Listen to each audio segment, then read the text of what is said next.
Всем привет! Сделал вот такой ножик якутский.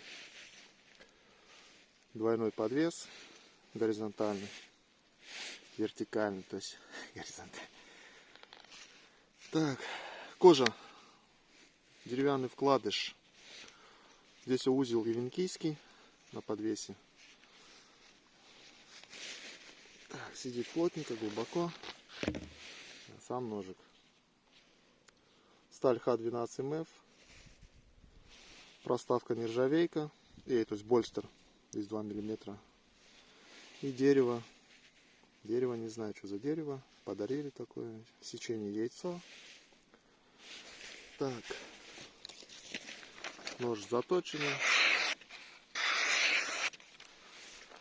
Так, затыхаю его немножко. Так, длина 135 мм.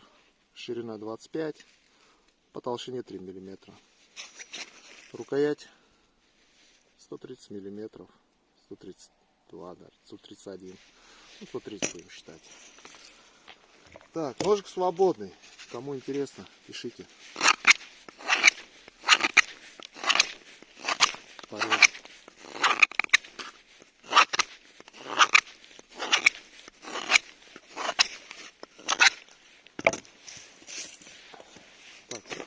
По спускам. Спуск почти прямой. Вот.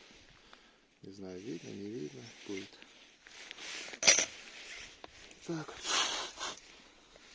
Сидит, говорю, глубоко, плотненько. Не потеряется, не вывалится. Из косяков вот здесь азамин есть на доле. Но это замин, это не трещина, ничего. Ну, практически его не видно так. Но он есть.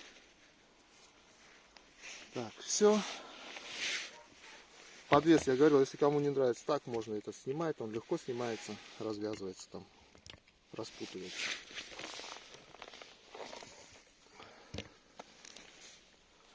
Всем пока, до новых встреч.